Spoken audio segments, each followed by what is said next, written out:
Ma'am, this area is for keynote speakers only. I'm going to need you to step aside. The voice came from a man in a headset and navy blazer who hadn't even looked up from his clipboard.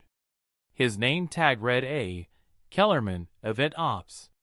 His tone was sharp, familiar, the kind used on intruders or interns who'd lost their way. Danielle Harris didn't flinch. She was standing in front of the VIP speaker check-in desk at the east entrance of the Wexford Convention Center, flanked by glass doors, LED banners, and a 20-foot sign with her own name on it.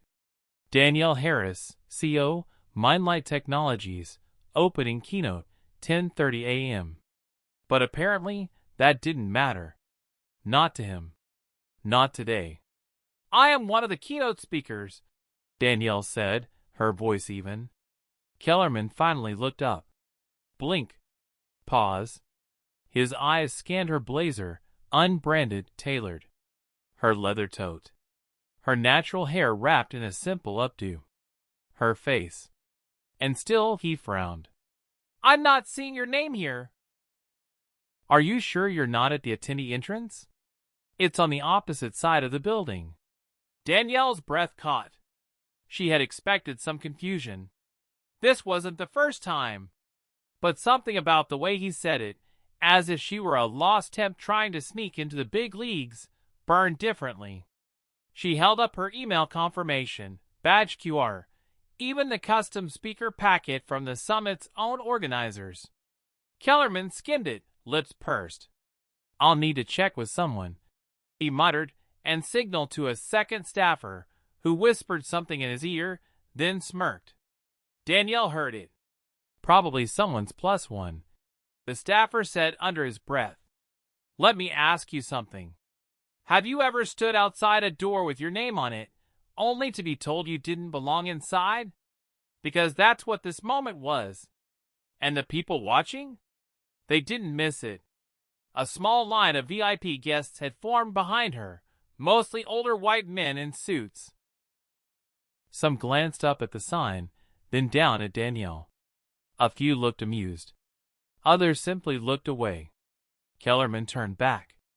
I'm afraid I'm going to have to ask you to clear this area until we can verify your access. Danielle narrowed her eyes. I've given you 3 forms of verification. He crossed his arms. Then please wait outside the speaker zone. Security will follow up with you shortly. Danielle stared at him. But this time, she didn't argue. She stepped back, turned around, slowly, and walked toward the open glass doors she'd walked through just minutes before. And the second she passed through them, her phone rang. One ring. Then a voice. Danielle, it's Mia. They're saying you didn't check in yet. What's going on? Mia Santiago, lead organizer, director of the summit, the woman who had personally invited Danielle 6 months ago. I was just removed from the speaker zone, Danielle said calmly. Apparently I don't look the part. Silence on the other end.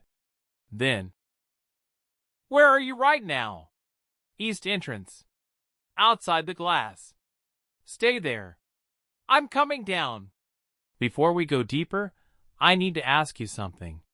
If you're still watching, if this moment already stirs something inside you.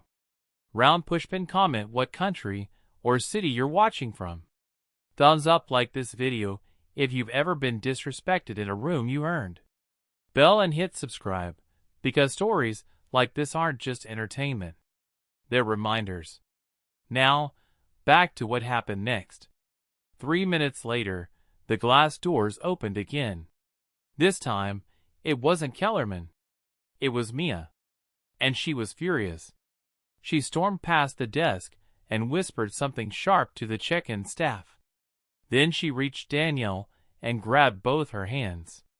I'm so sorry. I am so sorry. I'll handle this. You're not the first this week, but you'll be the last. Danielle didn't say, it's okay. Because it wasn't. Mia turned. Kellerman. Inside. Now. The man's face drained as she led him away. Danielle walked back through the glass.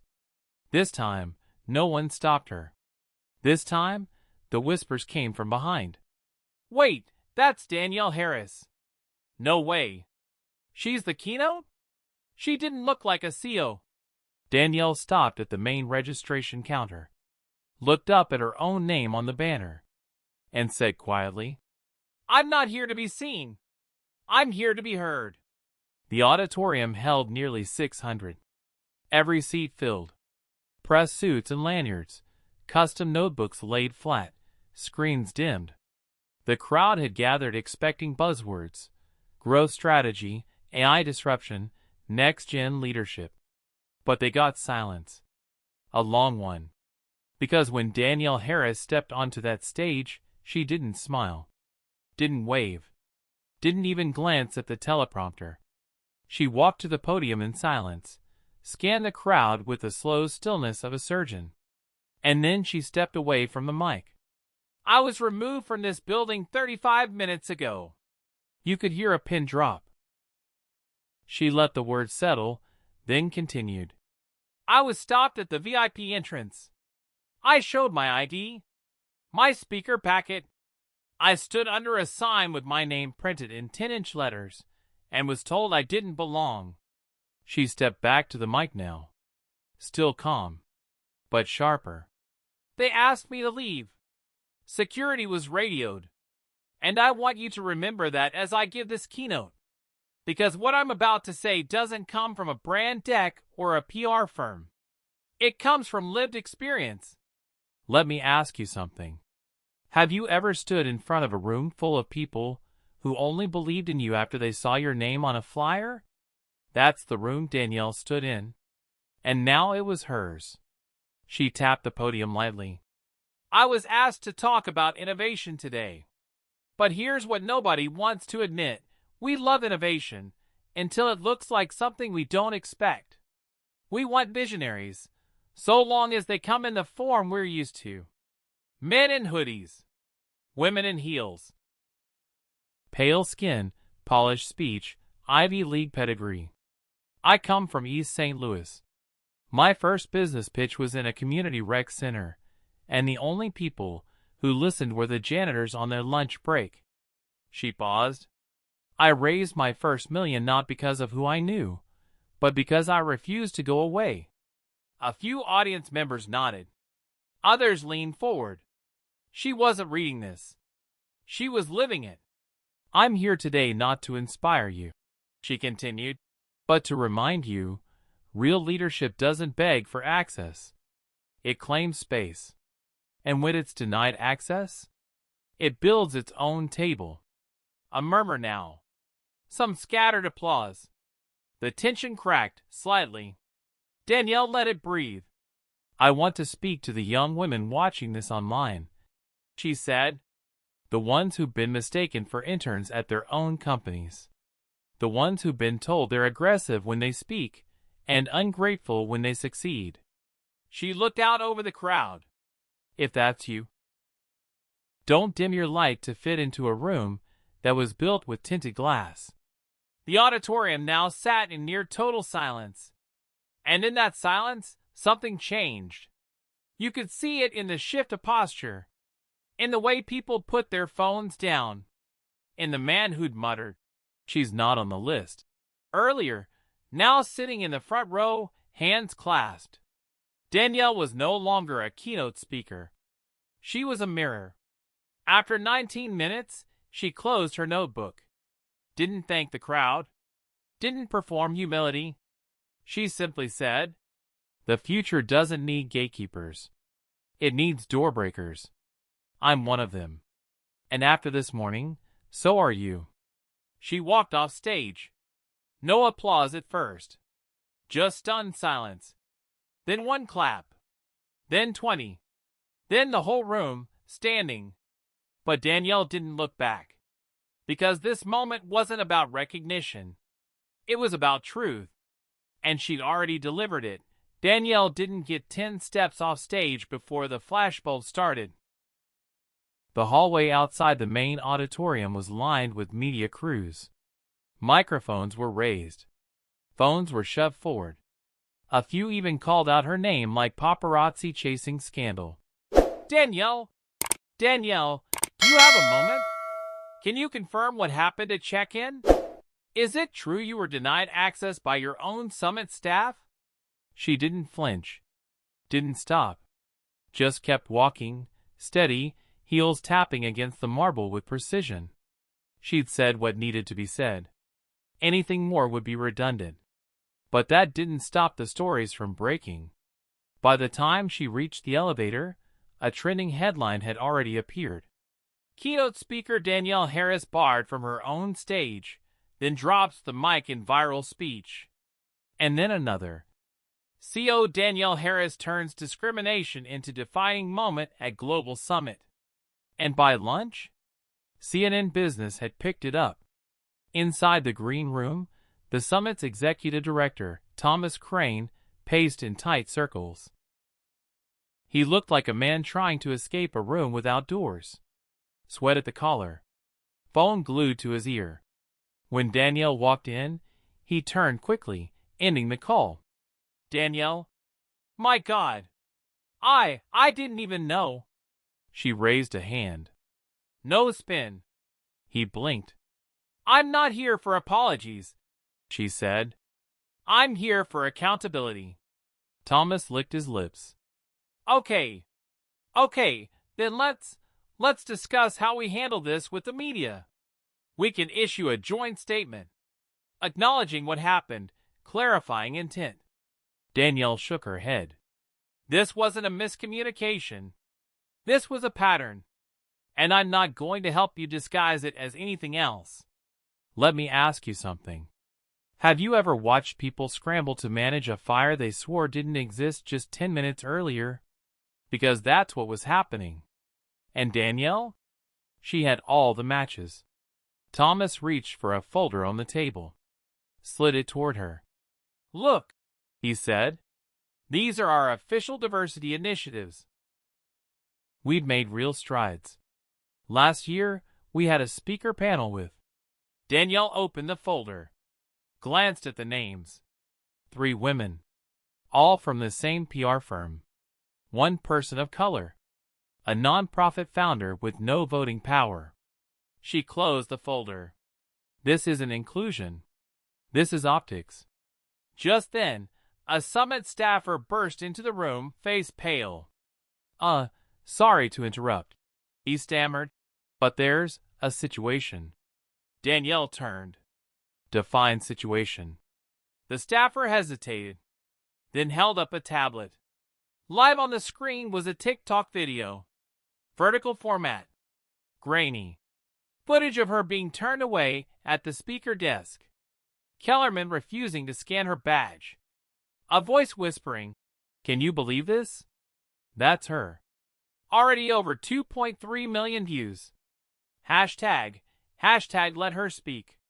Thomas swore under his breath. This is going to blow everything up, he muttered.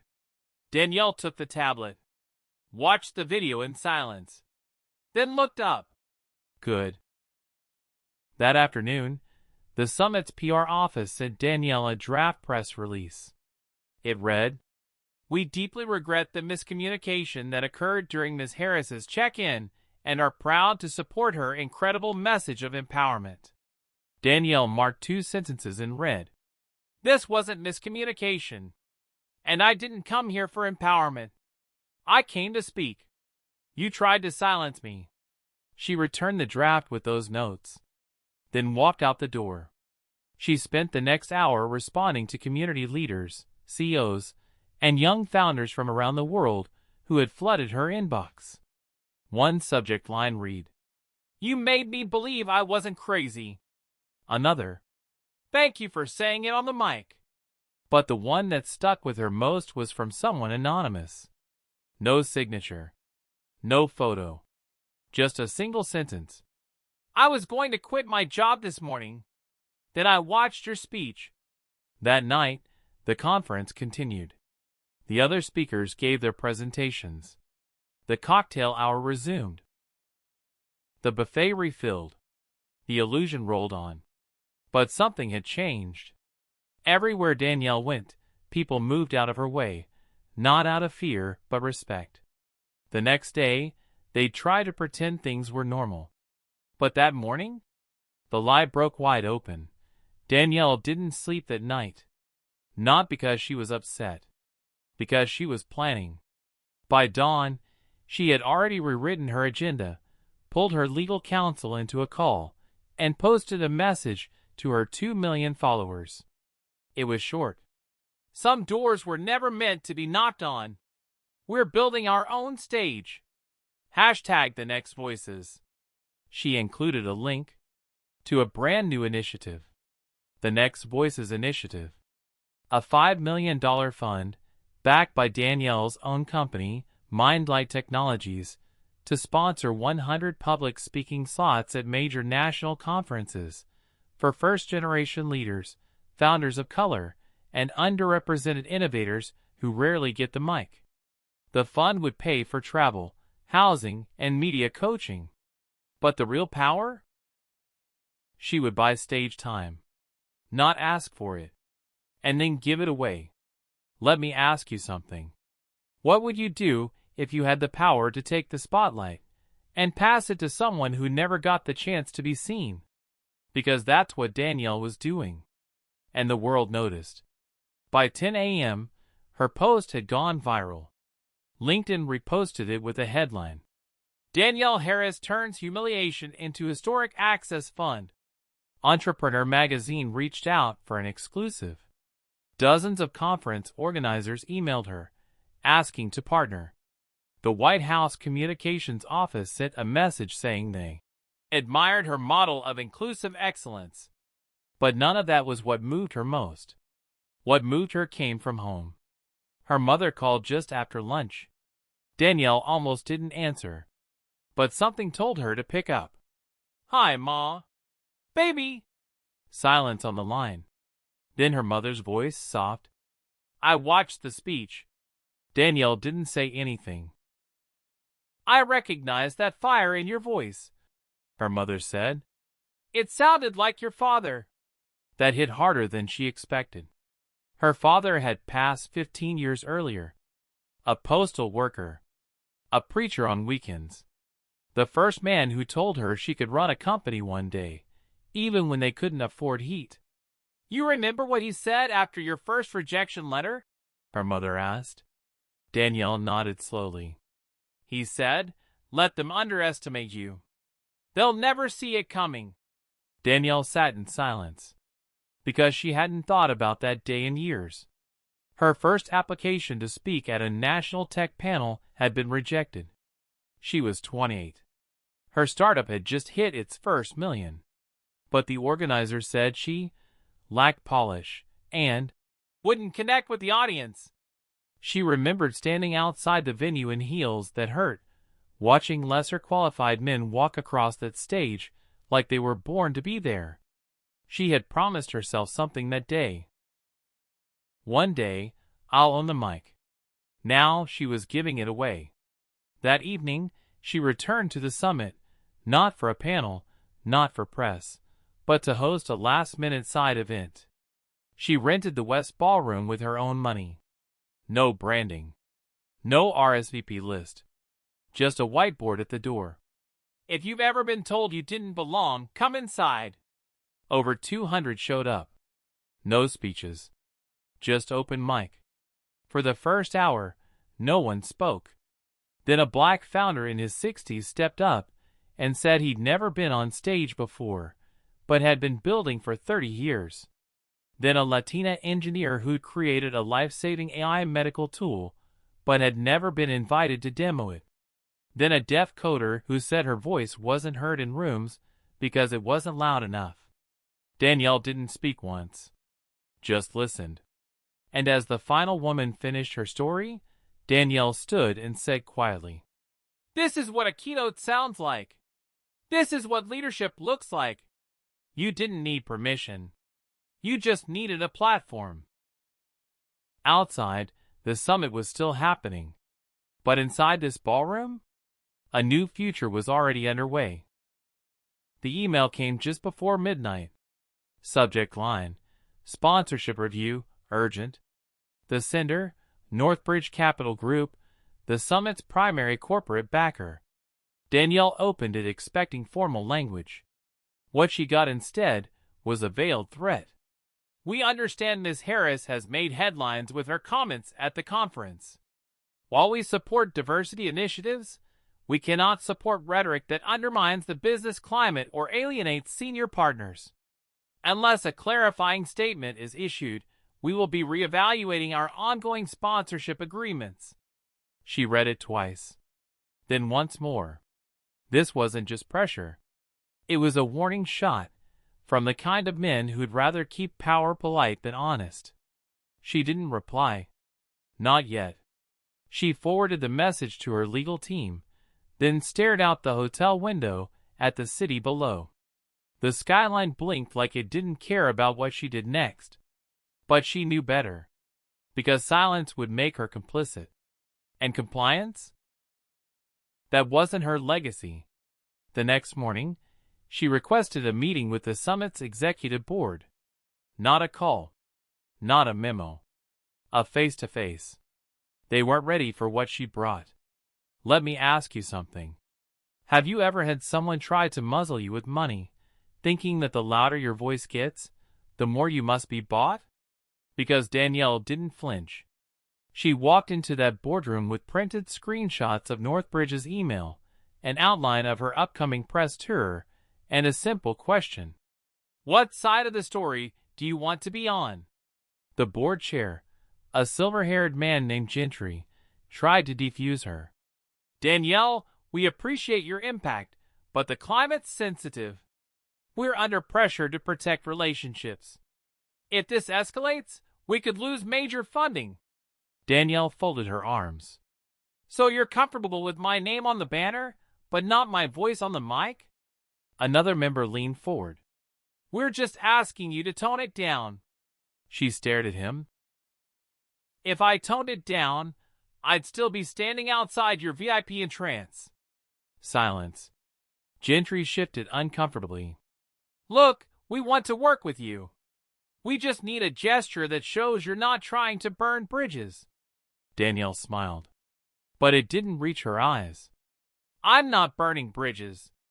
I'm building new ones. With people who've never even been allowed to cross the river. And with that, she dropped a press release on the table. Mindlight Technologies and the Next Voices initiative announced the Access Stage, a pop-up platform within every major business summit to highlight underrepresented founders and disruptors. Starting next quarter, we're bringing the stage with us. Below it, her signature, already published online. One board member looked pale. Another stood and said, God help us. She just launched her own damn summit inside our summit. Danielle turned to leave. Exactly, she said. By the time she returned to her suite, her inbox had tripled. Major publications wanted quotes. Celebrities were reposting. A viral video showed her quote painted on a downtown wall. We don't wait to be invited. We arrive, and we speak. Northbridge issued a quiet apology 48 hours later. No press conference. Just a memo. Danielle never responded. She didn't have to. Because the summit's closing session had just been renamed. The Danielle Harris Lecture on Voice and Visibility. By the same board that had once called her a liability. Funny how fast the tide turns when truth brings a camera. By now, even her critics couldn't deny the movement. Because this wasn't just about her anymore. It was about every person who ever cleared their throat in a room that never gave them the mic. And now, they were done waiting. They were speaking. The first time Danielle stood in front of a crowd, she was 13. Church basement. Folding chairs. A cracked podium. Her dad had written the speech and told her to deliver it like it mattered. She didn't remember the words, but she remembered the hush. That moment when every adult in the room leaned forward, just slightly, because they hadn't expected it from her. Now, decades later, That same hush followed her everywhere. At airports, on street corners, in elevators filled with people who'd seen her speech on their phones and suddenly didn't know what to say. It wasn't fame. It was presence. And it came with weight. So when the organizers of the Global Tech Coalition, the largest tech summit in the Northern Hemisphere, asked her to open their annual conference next year, she didn't say yes. Not right away. Instead, she asked one question. Who's on your speaker list that's never been heard? They sent her a file. Out of 212 confirmed speakers, 196 were men. 173 were white. 0 were first-generation founders. And only 2 were women under the age of 30, both from families with billion-dollar ties. Danielle didn't answer their invitation. She sent them a rebuild. A new proposed lineup, with 27 names they'd never heard. And a condition. Book them, or don't use my name. They agreed in 2 days. Let me ask you something. Have you ever had the power to recreate the room you once got kicked out of, and filled it with everyone who was never allowed through the door? Because that's what Danielle was doing. She wasn't just making space. She was planting legacy. The first of her sponsored speakers to go live was a 19-year-old trans woman from Tulsa who created a microloan app for homeless youth. The second was a formerly incarcerated man who now ran a startup that trained other returning citizens in clean energy jobs. The third was a Nigerian-born robotics engineer who coded his way through an internet cafe and had never left the continent until now. And each one stood on a stage that once had no room for them. Each one had a mic. Each one told a truth that made someone in the audience shift in their seat. By the time Danielle took the closing session, it wasn't a keynote. It was a handoff. Everything you've heard this week, she said, was always possible. You just had to stop inviting the same people and calling it progress. Then she paused. I'm not your main event. I'm the mirror. She walked off stage without applause. She didn't need it. She had the echo of 50 new voices behind her. That night, she flew home early. No fanfare. No limo. Just a window seat and a paper notebook filled with more names, people she'd seen in small corners of the summit, watching, wondering. One seat behind her, someone whispered, "That's her." Danielle didn't turn around. She just smiled. Because she wasn't the story anymore. She was the door. Danielle didn't go viral again. Not this time. No trending hashtags. No camera flashes. No televised keynote. Just a quiet moment in a small studio, seated alone in front of a dark backdrop, lights dimmed and focused. No audience. No teleprompter. Just her. And a single camera lens. She had asked her team to set it up. No script, no edits. One take. A message not for shareholders or summit organizers, but for you. You, the one watching now. And when she looked into that camera, she didn't look famous. She looked familiar. I want to talk to the person who's ever been asked to prove they belong before they could speak. Her voice was calm. Direct. Not performing. Not pretending. Just real. The person who's ever been mistaken for the assistant, the driver, the help, before they opened their mouth and changed the room. She leaned slightly forward. I've been that person. And I want to tell you something that took me years to learn. Their doubt is not your reflection. Their assumptions are not your burden. Let me ask you something. Have you ever been told to step aside by someone who didn't know you built the path they're standing on? Danielle let that land. Then she continued. I wasn't born in a boardroom. I was born in a neighborhood where the library had more broken windows than books. My first pitch deck was printed at a gas station. My first clients didn't know how to pronounce my name. She smiled softly. And still, I spoke. I didn't wait for permission. I didn't ask for a welcome mat. I didn't shrink. Because the truth is, every time I walked into a room and felt invisible, I was being handed a choice: fade or forge. She held up a copy of her rejection letter, the one from the summit where she was kicked out, then set it down gently. This is what power looks like. Not revenge. Redirection. Not outrage. Ownership. Then she looked straight into the lens. And I want to speak to you, wherever you're watching from. Whether it's your office, your kitchen table, a bus stop, a hospital room. Whether you're 18 or 88. If this story feels like yours, then believe me, it is. You do not have to be rich to have reach. You do not have to be famous to be heard. You just have to stop letting the world decide when you're allowed to speak. She sat back. Not for drama. Just breath. You were never the echo. You were always the voice. Then softly, and they were always afraid you'd use it. The screen faded slowly to black. White letters appeared, one line at a time. This is for everyone who waited too long to be seen. Your mic is ready now. Speak. And as the story closes, I ask you, watching this, one last time. Have you ever stood outside a door and wondered why no one invited you in? Then remember what Danielle taught us. You don't wait for doors. You become one. Thumbs up like this story if it spoke to a part of you no one sees. Speaking head, share it with someone who's still waiting for their moment. Glow showing Europe, Africa, and comment your country below. Because these stories don't just go viral. They echo.